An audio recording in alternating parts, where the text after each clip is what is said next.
going to start now. Okay. The first question that I want to pass on to John McDermott is a question Sorry, that... can we have everybody's attention? Thank you. It's a question that was already raised by the lady at table number 5, so I'm going to read it to you aloud and John will respond. Under West Africa Agricultural Productivity Program, World Bank supported African research institutes creating regional centers of excellence. How to get these centers to join CGIAR to renew and enrich it? So, thanks for the question. In fact, we've already been approached by, is it Abdoulaye Touré? Is he the kind of manager for that? It would be nice to talk to you afterwards. And it's kind of a personal relationship as well as a strategic one. So I've been working for a long time with CORAF and then helping them bring nutrition and health into their latest strategy about 3 years ago or so, when Harold Roy Mulcahy was still there. And then, because I think that's the effective link, is if we can kind of work with CORAF and then identify the national partners that way. But also, I think, working through the World Bank. So the idea for collaborating on the WAP is that it would actually be led by the Policies, Institutions, and Markets part, which is Karen Brooks, who many of you know. And then, because that's a kind of broader perspective on agricultural investment, sector analysis, et cetera, and then we would try and come in with specific things on bringing in nutrition and health perspective into that broader framework, likewise for climate change, likewise for land and ecosystems, et cetera. So I think that's a useful approach, and one of the challenges is kind of how do we coordinate these things, and I think having the CORAFs and then linking up to the national programs is a good way for some of these strategic issues. And I'm happy to talk to you more about it. I'm glad you're both here. Is that long enough? Yeah. Thank you, John. I'm going to take a next question, which is a question addressed to Elizabeth. Our project supports producer groups for a variety of commodities. How can we link our groups to your value chains? Do you have any priority commodities in Africa in particular? Great, thank you for that question. I think that's the great opportunity for Cargill in this age, that we're emerging from a state where we thought we had to do it all. Most of you have heard that African proverb, if you want to move fast in Africa, go alone. If you want to move far, go together. And so for us, understanding that there are others that are aggregating smallholders, providing those services and resources, that is an area of interest to be linked to them for many reasons. The way best to engage with Cargill, I think, is first to understand our footprint. Right now, we had a right sizing last year. We're now working on our new Africa strategy for the next 5 years that will emerge this summer. So I think a good place to start is to look at our footprint. Our main crops in Africa are obviously cocoa, grains, maize, and soybeans. We are looking at poultry value chains for the region eventually. We're not there yet. We first need to build the grain sector. And then the best way to engage with us, again, we're open at a commercial level, so if you're operating in country, you should get to know our commercial managers. They have significant decision rights, but in order to make it really meaningful and make it go somewhere, leverage the top as well. So you've got colleagues in Washington, or when you're in these instances, you can go through me and I can connect you to the right person, but it's that accordion, top to bottom, is the ideal so that we can really try to see and support the right kind of conversations. Thank you. I'm continuing with a question for Ronnie. And by the way, all 3 panelists will be available over lunch. And of course, you understand that we can't take all the questions or do justice to all the questions in this particular session. But if you want to have your question answered, make sure that you catch them over lunch. Okay, Ronnie, here's a question for you. Can you please talk about the do's and don'ts of starting and maintaining partnerships with the stakeholders you are representing on this panel? Well, it's important that whoever's doing the coordination be a trusted entity. And, whoever's coordinating is not necessarily the one who should get the most resources. So for the durable rust resistance in wheat, the biggest partner is CIMMYT by far. And then a number of national programs are involved. In the case of cassava, the biggest partner is IITA, and then several different national programs are involved. So Cornell may play, a relatively small role in terms of resources that we receive, but we have our own unique contributions. I think, well, let's put it this way. When we renewed the wheat project for the third phase, the donor asked CIMMYT if they would rather be in charge of it. And they said no, they like Cornell managing it. So it's hard to say, but you have to make sure that the coordinator of the partnership doesn't gobble up the resources. That's a big part of it. Next question is for John again. What are a few examples of successful partnerships with the National Agricultural Research System in Africa? And what are some of the success factors? Yeah, thanks. Well, so I'll be brief because there's lots of examples, many unsuccessful as well as successful. But if we follow the kind of principles of country ownership and leadership, I think that's usually a good place to start. So a lot of the examples that I've seen that really work well are where there's a strong national leadership, where the institutional arrangements within the country are sorted out, and where the other people, like the World Bank or the CGIAR or US universities, are playing an appropriate supporting role. And I think that's where I really see them work well. One I was heavily involved with was the dairy sector development in Kenya. Great Kenyan leadership. They drove the thing, and then we were able to be effective supporters. So I think, to me, those are the big lessons for all of us. Thank you. Next question to Elizabeth. Up front, would you need to have exit strategy in partnerships? That's a great question. So, I don't think, I'll speak from Cargill's perspective. We don't look at it as an exit strategy. I think there are some non-negotiables, and this is where it's important when whether it's a public-private partnership or it's just another partnership or a joint venture with two private entities. There are certain things that are foundational to make that partnership work that must be understood up front.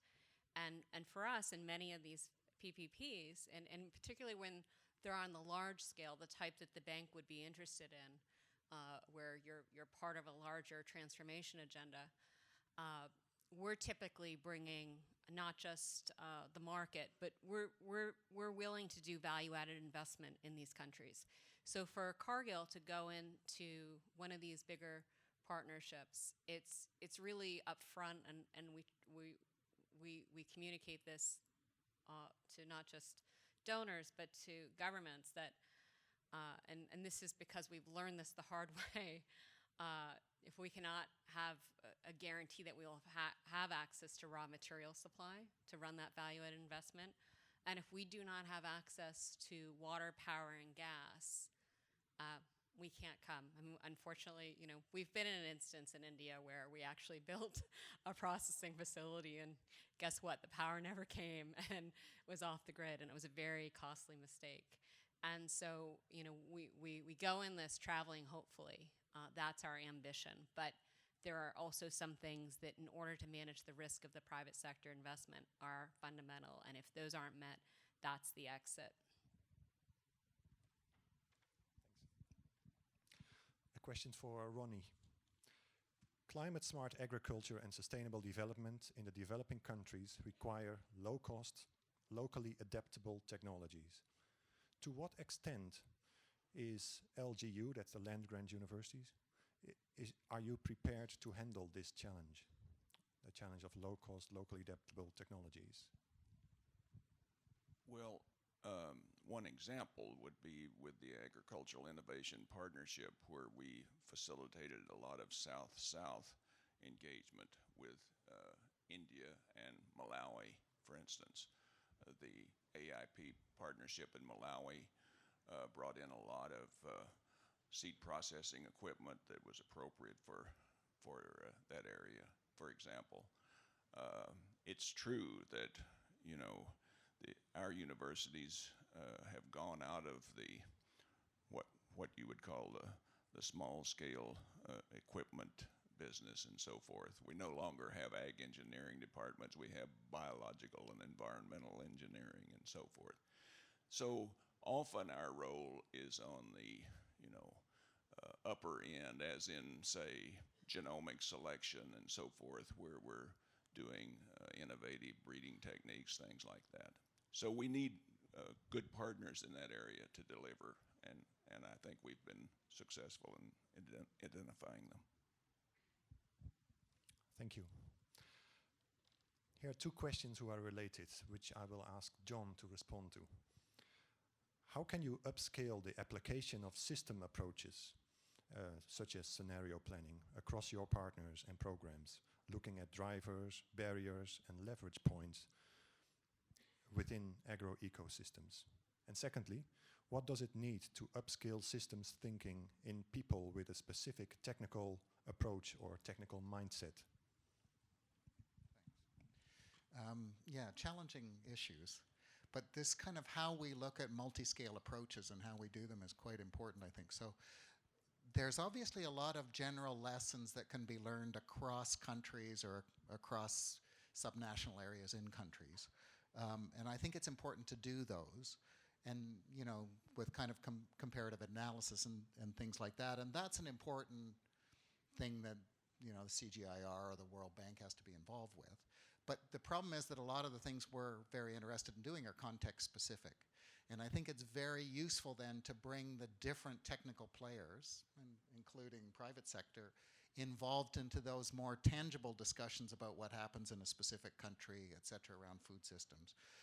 And because the context and other things are very important to the solution of those technical issues.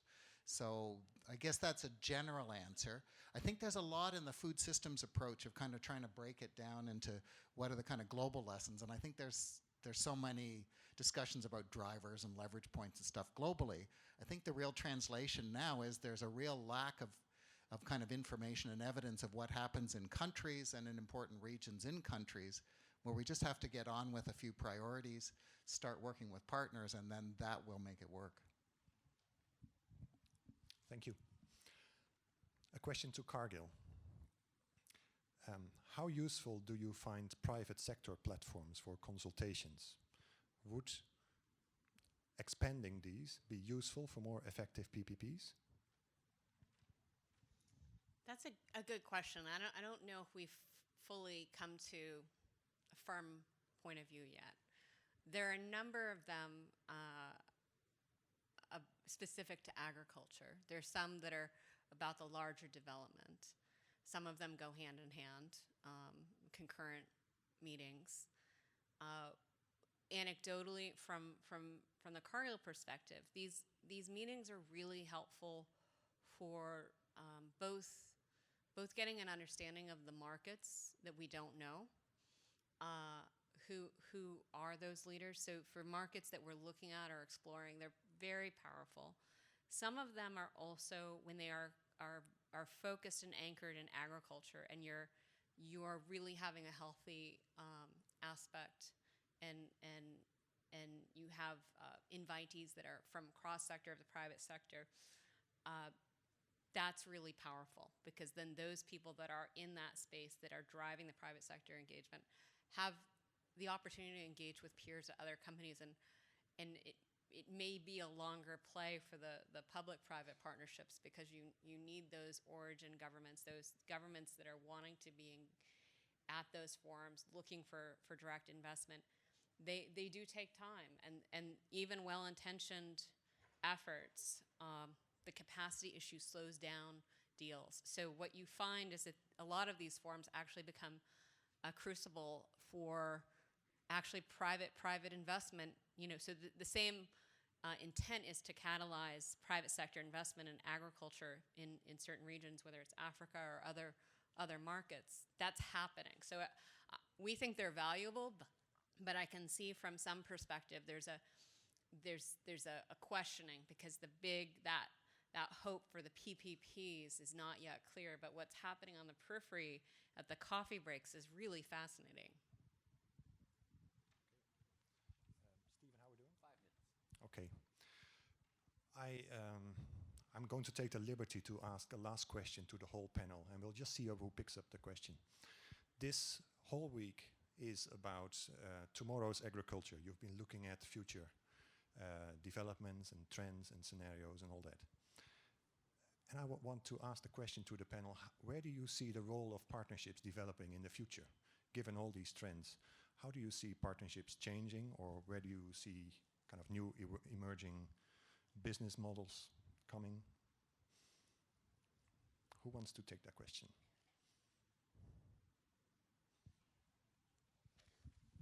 So, yeah. So I'd like to emphasize two things relative to that. And on the future of agriculture, I don't think the big question is how many people we're going to feed, but what food they're going to be eating. And that has huge implications for us, and I don't think we pay enough attention to that. So the partnerships have to focus on what that takes. Now, I think you've got a sense of the comparative advantages of different types of organizations in contributing to this. And I'll just give you my take on that from sitting in a CGIAR institution and how that works, because for example, I'm not going to invest a lot in technology development for kind of new cutting edge technologies. I'm going to go to my university partners. Ronnie's absolutely right. They've got a lot more resources, and the private sector too, are developing these things. I just want to figure out how to adapt them and get them into our systems. And the other thing I need from these partners is, especially the universities, is Cornell or Wageningen or these guys, they have a lot more disciplinary expertise across the system that we can tap into. So for example, in our thinking about food systems moving forward, we went to Wageningen as the leader because they can do consumer behavior, they can do food science, they can do all kinds of stuff that we can't do. So if we're going to move into these new areas, we have to get outside our comfort zone, and we can't run things. And it relates to something Ronnie said about coordinators might be different than the people who implement in some ways. And then the other thing is how the private sector is driving these kinds of changes in food systems. So how are we going to work with them? And it's not that easy. It's now people like Elizabeth and large multinational companies are very sophisticated. They understand these things. Most of the companies we're dealing with in low and middle income countries are small SMEs in the countries. They don't have much bandwidth. They can't do a lot of things. And so we need to work with them on very specific things to bring up their skills, but we need the perspectives of the medium-sized enterprises and the multinationals to help us understand about investment, to help us, because they have very different perspectives. And I think you described that well in terms of there's a public perspective, private perspectives, and we need to bring those perspectives together. So those are a few kind of take-homes for me on that. Just a brief follow-up. Sure, I'll follow up because my take is pretty similar to John's. You know, we're facing enormous challenges. As you think about climate change, all of our crops worldwide, you know, there's two approaches to climate change: adaptation and mitigation. And you need to adapt all the major crops. The wheat is one really major example, but they're all there. They all need a lot of work. They're all going to need leading edge technologies, and those are coming and are going to be challenging to manage. CRISPR and Cas9 and all this gene editing capacity is going to be enormous and have an enormous impact. So there are a lot of complementarities among potential partners. The Rust project was a good example of where we sought out expertise all the way from Australia to India to Minnesota. So, you know, we have to exploit those complementarities, I think, is the key.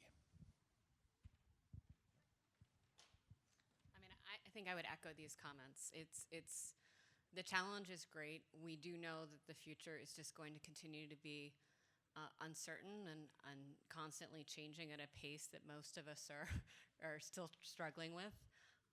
And so the opportunity is to find ways to make the food system more resilient. For us, that is an understanding that we need all actors in the food system rowing in the same direction. Those opportunities, the example I shared of a Cargill working to build an SME because it's important to the value chain we're in, and that's where there is a lot of opportunity, because as you've mentioned, John, these are organizations that are not resourced, and this is a new space for them. So it's that win-win of getting them the opportunity to grow, strengthening that value chain, and then also leveraging the resources of other partners, whether a company like Cargill or another donor or entity. Well, thank you. And before I start thanking all the panelists, let me end on a very practical note.